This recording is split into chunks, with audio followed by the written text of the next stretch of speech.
और अब खबरों में आगे बात करते हैं, जहां पर केंद्रीय कैबिनेट से पशुपति पारस ने इस्तीफा दे दिया है। बड़ी खबर आपको बता रहे, जहां पर केंद्रीय मंत्रिमंडल से दिया है इस्तीफा। एनडीए में हमारे साथ नाइंसाफी हुई है, यह पशुपति पारस की तरफ से कहा गया है।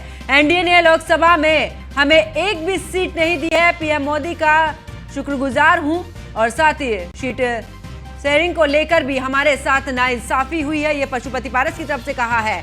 मैंने बहुत ईमानदारी से एनडीए की सेवा की है।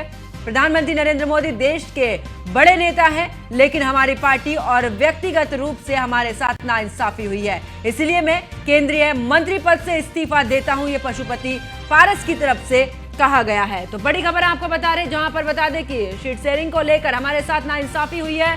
पशुपति पारस की तरफ से यह कहा गया है, मैंने बहुत ही ईमानदारी से एनडीए की सेवा की है, लेकिन बात की जाए पीएम मोदी देश के बड़े नेता हैं, लेकिन बावजूद उसके हमारी पार्टी और व्यक्तिगत रूप से हमारे साथ नाइंसाफी हुई है, और यही वजह है इस्तीफा देने की, इसलिए मैं केंद्रीय मंत्री पद से इस्तीफा देता हूं। तो बड़ी खबर, जहां पर केंद्रीय कैबिनेट से पशुपति पारस ने इस्तीफा दे दिया है, और इस्तीफे को लेकर भी उन्होंने अपने तर्क रखे हैं। कल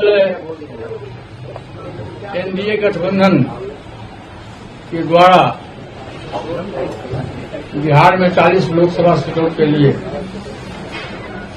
किस दल को कितना सीट मिलेगा, इसकी घोषणा हो गई। मैंने आज से 5-6 दिन पहले प्रेस वार्ता में मैंने कहा था कि हम तब तक इंतजार करेंगे जब तक एनडीए का विधिवत घोषणा नहीं होता। कल विधिवत घोषणा हो गया। हम लोग 5 सांसद थे, हमारी पार्टी में 5 सांसद थे। मैंने बहुत ईमानदारी, बहुत लगन से, वफादारी से मैंने एनडीए की सेवा की। आज भी मैं माननीय प्रधानमंत्री जी का शुक्रगुजार हूं, और मैं आज भी तो देश के नेता हैं, बड़े नेता हैं, लेकिन हमारी पार्टी के साथ और व्यक्तिगत रूप से हमारे साथ नाइंसाफी हुई, इसलिए। और ज्यादा जानकारी के साथ हमारे संवाददाता पीयूष तिवारी एक बार फिर से हमारे साथ में जुड़ चुके हैं। पीयूष, अगर बात की जाए तो नाराजगी इस दौरान पशुपति पारस की, और यही वजह है कि नाइंसाफी का इस दौरान आरोप भी लगाते नजर आए हैं। बिल्कुल, अगर हम बात करें तो आपने देखा होगा पिछले कुछ सालों में किस तरीके से खासतौर पर चाचा भतीजा में तकरार देखने को मिलेगी, यानी कि चिराग पासवान और पशुपति पारस में तकरार देखने को मिली थी। इस बीच चूंकि कल ही बिहार को लेकर एनडीए कितनी सीटों के साथ अपने सहयोगी दलों के साथ चुनाव लड़ेगी, इसका ऐलान जो है आधिकारिक रूप से भारतीय जनता पार्टी मुख्यालय की ओर से कर दिया गया। यानी कि विनोद तावड़े की ओर से बात करें, या डिप्टी सीएम बिहार के संग्राम चौधरी की बात करें, या अन्य जो दल हैं, जो सहयोगी दल है, चिराग पासवान की पार्टी की ओर से भी प्रतिनिधि मौजूद थे। तो यानी कि घोषणा कर दी गई, 5 सीटें चिराग पासवान को दी गई। पशुपति पारस ने मंत्री परिषद से इस्तीफा देने से पहले, यानी कि आज से कुछ दिनों पहले एक बाकायदा प्रेस कॉन्फ्रेंस किया था। उन्होंने कहा था कि हम इंतजार कर रहे हैं कि भारतीय जनता पार्टी बताएं कि अपने सहयोगी दलों को कितनी सीटें दे रही है।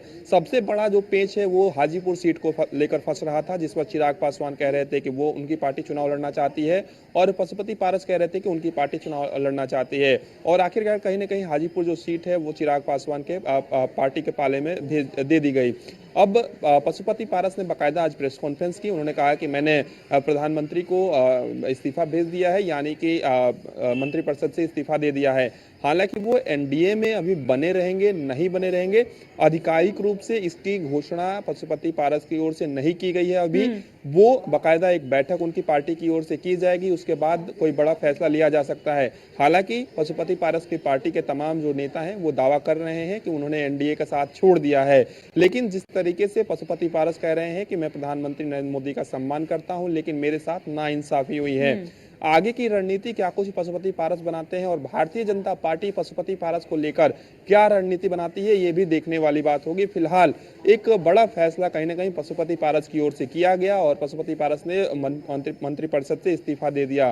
तो निश्चित रूप से अब देखने वाली बात होगी कि पशुपति पारस का अगला कदम क्या होने वाला है, भारतीय जनता पार्टी का अगला कदम क्या होने वाला है, क्योंकि पशुपति पारस के तमाम जो समर्थक हैं उनका दावा है कि पशुपति पारस हाजीपुर सीट से चुनाव लड़ेंगे।